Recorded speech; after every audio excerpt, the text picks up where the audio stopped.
Mabuhay! Welcome to Wisdom Keepers of the Earth, an online event that celebrates the 2022 Araw ng Kagitingan or Day of Valor, National Literature Month, and the International Earth Day. Wisdom Keepers of the Earth is composed of short documentaries and audiovisual presentations about a number of ritualists, oralists, healers, environmental keepers in Mindanao, Visayas, Luzon, as well as overseas. These wisdom keepers' expertise in oral literatures and environmental knowledge, as well as their heroic services to their communities through the centuries, are receiving their due recognition today. Wisdom Keepers of the Earth is a project of the Department of Foreign Affairs Public and Cultural Diplomacy Office in cooperation with the National Commission on Indigenous Peoples and the Tao Foundation for Culture and Arts. I am Dr. Grace Nono, your host and producer for Wisdom Keepers of the Earth.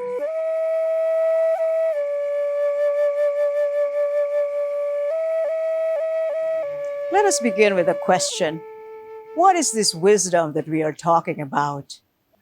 The UNESCO calls it local and indigenous knowledges that refers to the understanding, skills, philosophies developed by societies with long histories of interaction with their natural surroundings. This knowledge is integral to a cultural complex that also encompasses language, systems of classification, resource use practices, social interactions, ritual, and spirituality. These unique ways of knowing are important facets of the world's cultural diversity and provide a foundation for locally appropriate, sustainable development. It is important for us to remember that local and indigenous knowledges have undergone centuries of marginalization, derision, demonization, erosion, and abandonment due to the histories of colonialism and neocolonialism that have sought to erase or replace these with Western educational and cultural systems. This unfortunate history has been coupled by the dispossession of indigenous peoples of much of their lands and resources by the colonizers, by big businesses, and by the dominant forces of society. Today, there is a call for justice founded on rights, coupled with a heightening process of rediscovery of these local and indigenous knowledges towards dialogue with Western knowledge for the survival of all. Wisdom Keepers of the Earth introduces us to a number of Talaandig Bailan in Bukidnon, as well as to some Blaan Nungaru or persons with knowledge in Sarangani, in the segments produced by Davao-based director Magani Fiola, who is also Wisdom Keepers overall director. We will also be introduced to a number of Panay Babaylan in Iloilo in the segment produced by Iloilo-based directors Ramon Ramirez and Ana Razel Ramirez. We will further come to know a number of Tagalog Manunubli in Batangas in the segment produced by Metro Manila-based directors Darwin Belmoro and Sonny Boy Castillo. Finally, we will come to know a number of Ifugao Mumbaki in Banawe in the segment produced by Baguio-based director Jocelyn Banasan Capuno. Towards the end of the presentation, we will also be introduced to wisdom keepers in different parts of the world, with thanks to the Philippine embassies and consulates that facilitated some of the interviews. Wisdom Keepers of the Earth.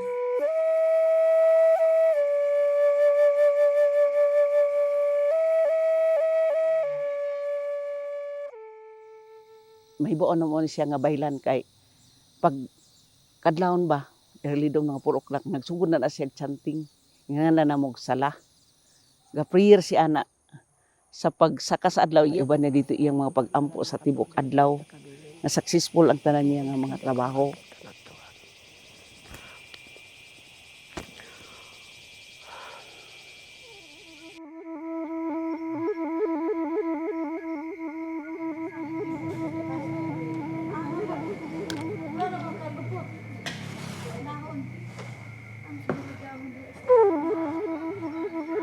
Mga material mananggawan anan kagita. Dunggutan imo sen i-waste na para mabuligan na kagita wagas tagbaya. Lumayang kaiman. Siya kadag po sa picturing area.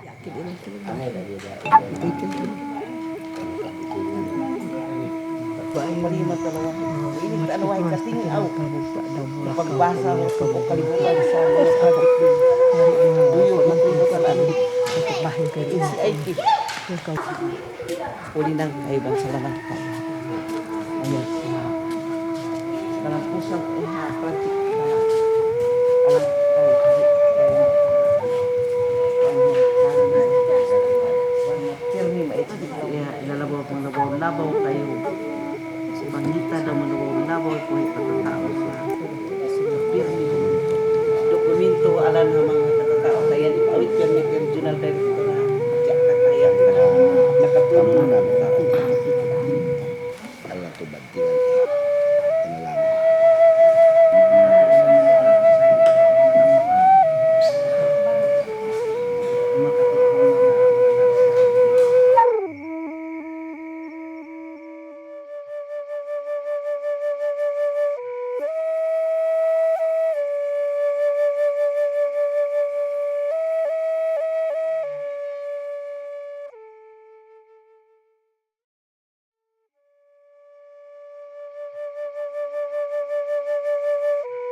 Ang nungari, isa-isa sa ilaha, naa sila yung mga misyon nga gihatag sa mga kinaiyahan sa ilaha.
Piyansa ka lang.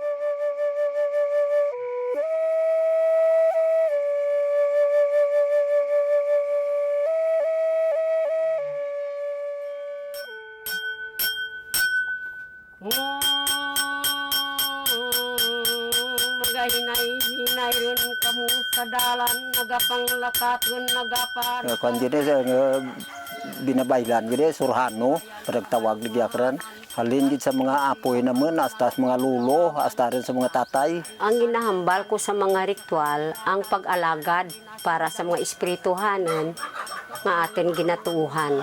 Initanan gilbugna kanaken. Salvati Jesus, salvati Intre Maria, epera tentasyon Jesus. If you have a maaram in the village, no, there's no problem because the maaram actually could be your uncle, it could be your grandfather, no. Of course, there are women Babaylan, but there are very very few. I know only of two or three women Babaylan.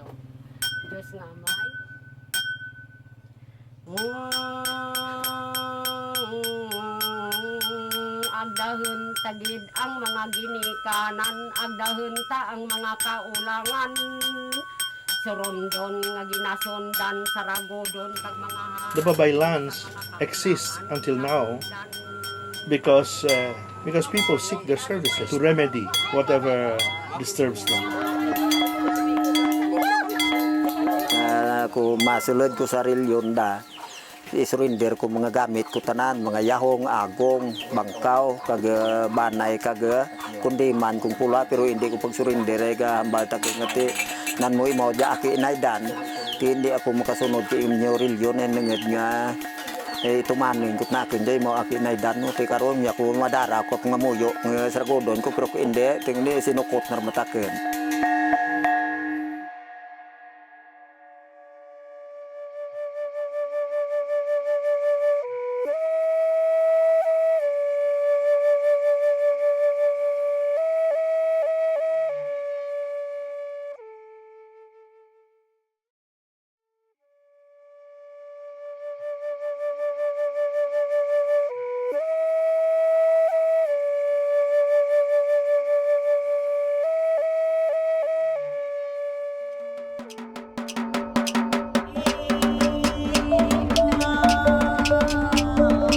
He recounts that in 1595 or thereabouts, a group of elders from the old town of Bawan discovered a large tree called the anubing, and it was miraculous.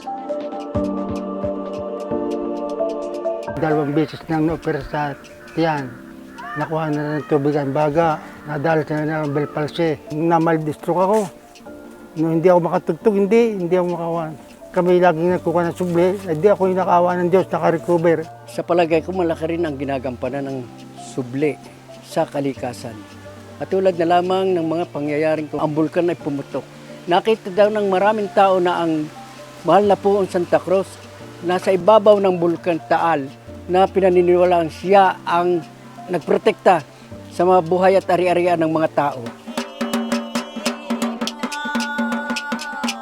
Ang subli ay magpatuloy na hindi lamang dito sa Pilipinas, basta sa buong mundo na. Sapagkat sa aking paniniwala, siya rin ang sang Jesus Nazareno.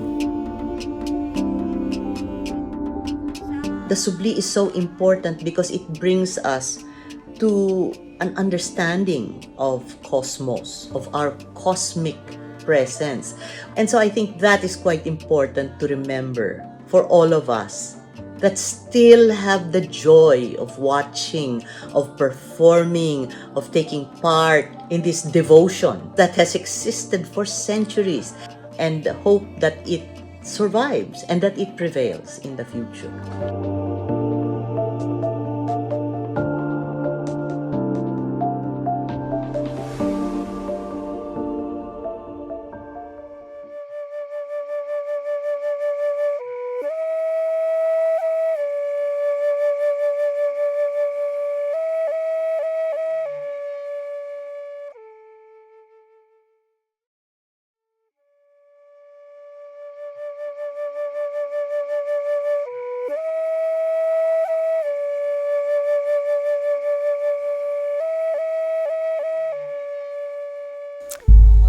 I grew up in a small village where everybody practiced baki.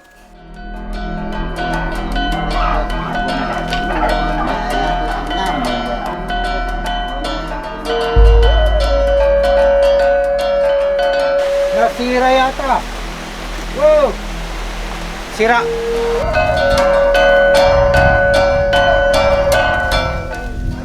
And his lagitan. Bring back the respect and honor of the many Mumbakis who had been doing their work.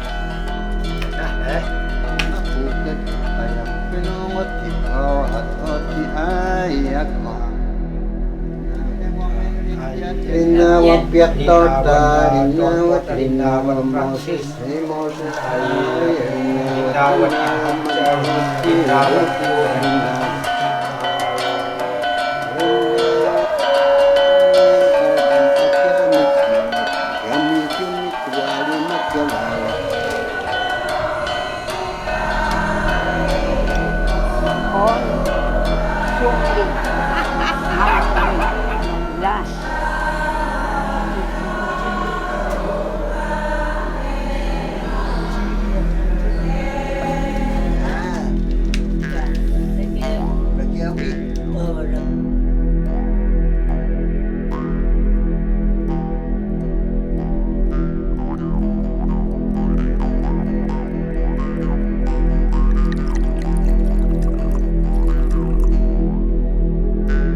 So how does one become a Mumbaki?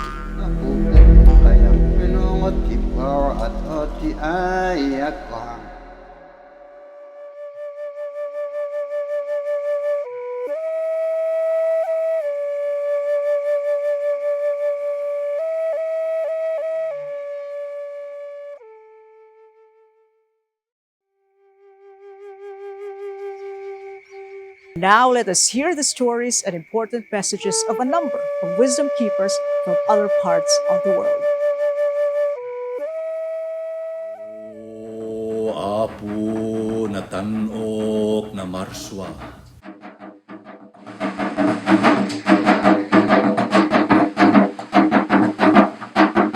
My name is Virgil Mayor Apostol and my roots are from Lawag, Ilocos Norte and Kamiling, Tarlac.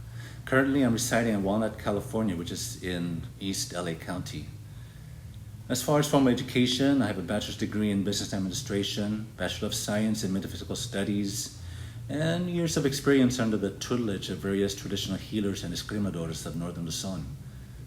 Some of the most important ones being my own ancestral lineage, my maternal grandmother and great-grandfather, and my father and his mother. This is where I received the bulk of my healing education and how I inherited the ancestral healing path. But it was also with a conscious choice for me because, unlike other countries such as Indonesia, who have retained their cultural practices, the Philippines has largely lost theirs due to colonization. And so I chose to continue the work of my ancestors to research, preserve, and propagate our traditional knowledge.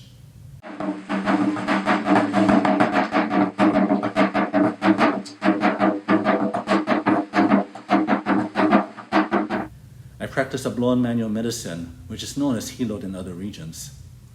My immediate strengths are in chronic pain, injuries, and rehabilitation.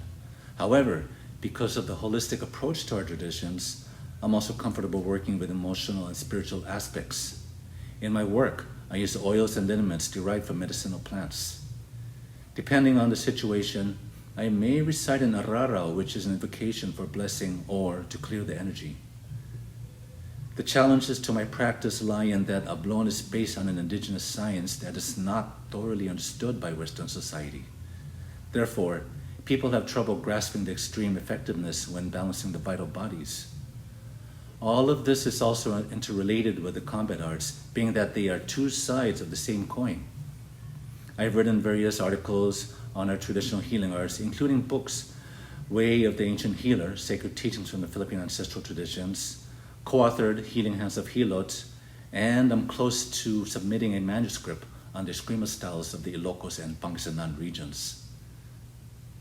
I believe there is a hope for traditional healers to flourish. In fact, that is our mission at Kailokoan Combat and Healing Arts. As long as there are people who are seeking their Filipino heritage, as well as all the ways that our ancestors used to heal, the future is bright for traditional healers because it is a deep remembrance passed on in our DNA.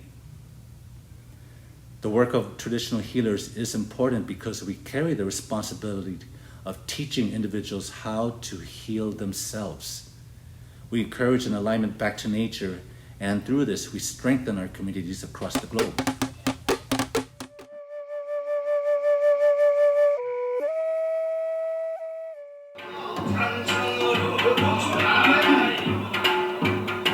Hello everyone, let me introduce myself. My name is Mipa.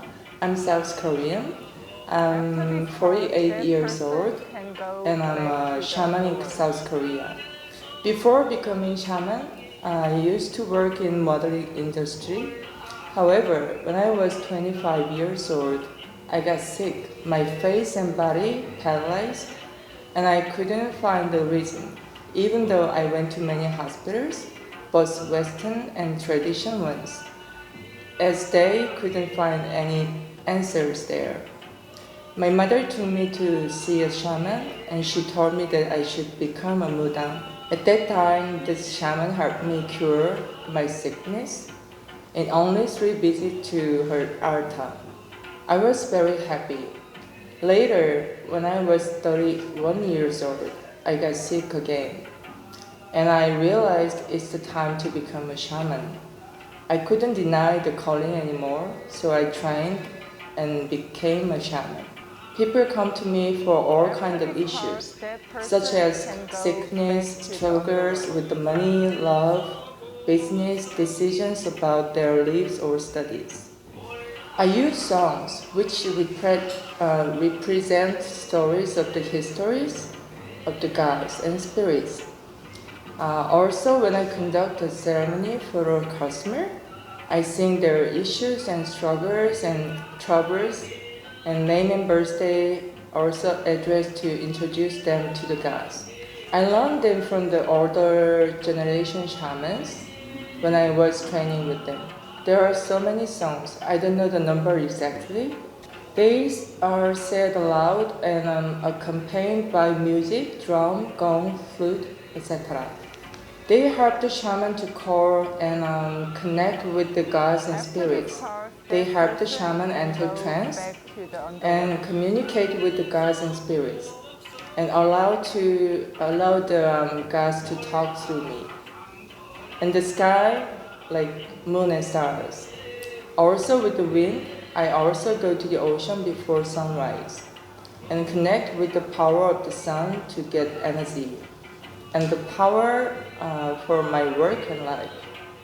It's like medicine for the shamans, nature safe. Hi, my name is Dieter Boy. I am currently 36 years old and I reside in Johannesburg, South Africa. And I am of Xhosa descent, which is part of the Nguni tribe. My ancestors sat me down and they invited me to look into, taking on an ancestral calling. So the ancestral calling is when your ancestors come to you and they say it's time for you to take on our work according to the Xhosa cosmology or the Nguni cosmology. During COVID, when I was practicing, I'd do a lot of online consultations. And if and only when required, I would do physical ceremonies. But most of the times it was just online. So COVID has pretty much given us opportunities to connect with the world. So I've got people that I consult with from all over the world. And they come to me with either a need to connect to their ancestors, or they come to me with a need to either do extraction work or psychopump work, or they've got this illness that they can't seem to find or the cure for. I do divination work for the client to find out exactly what is the root of the problem, and then I would be able to provide medicines or recommendations or listen to what their ancestors are asking of them to do.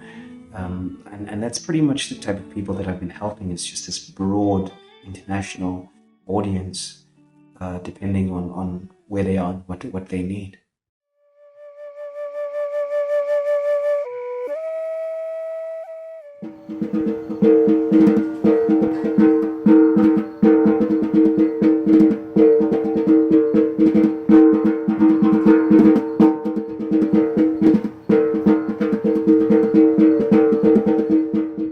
My name's Anastasia Lucy from Machakos County, which is in Kampaland.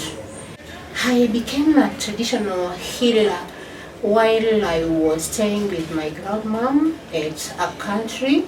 When I was 9 years, I used to follow her when she was doing midwifery in the community. Used to train bit by bit. I didn't know that it's important, but later, when I was 12 years old, I was keen and I started following her very well, and I got some good knowledge from her, which has helped me up to date. Later on when I was 13, 14, and 15, I started practicing while I was in high school. I started even doing some therapies to girls. All the conditions of female reproductive system I learned from my grandmother, and in the school I was called a doctor, and it helped me a lot because I continued since that time until my grandmother died when I was 20 years old. 2002, I started practicing herbal medicine and therapies like reflexology. Also learned a bit of Reiki. I have a diploma in reflexology, and I also advanced on Reiki up to being a master in Reiki. I continued practicing until I could now study the palm and I can detect conditions without doing a general checkup, which is done by machines. And I'm happy about that because it's helping the community and the world, and I'm proud of my knowledge, which is indigenous, and I like my culture, and I'm so happy with what I'm doing. Helping East Africa, I've been around East Africa and all East Africa communities. So far, I have managed many different cases, like all reproductive cases, and it has helped many women. Also, the therapy has helped many women to conceive infertility, because my mission is to restore sick back to normal. And I'm working hard to continue researching and increasing my knowledge and adding value to the community, to East Africa community in general and the whole world. I'm a Jesuit priest. My name is Jojo Fong. I'm a professor of contextual theology, having been educated in a doctorate in contextual theology. My ancestry dates back to Guangdong in China, then migrated to Sabah. I'm initiated by one of the most renowned Murut shamans. His name is Garing bin Muntalan. He's one of the last 3 great, renowned and reputable shamans among the Murut indigenous communities in the heartland of Sabah. That was in 2001, and then 2004 and 2008 I was initiated by Master Lee of the Maosan Taoist school that actually originated somewhere near to Nanjing, also China. And lastly, I was initiated by Father Sintus Ingun from West Papua in the Decalorist school, which is really a hybrid of Trinitarian spirituality and Kejawenan. That means Javanese mysticism. As a Jesuit priest, I find no conflict between my priestly identity and a Jesuit priest at that, with being initiated into indigenous and Taoist and Kejawenan shamanism.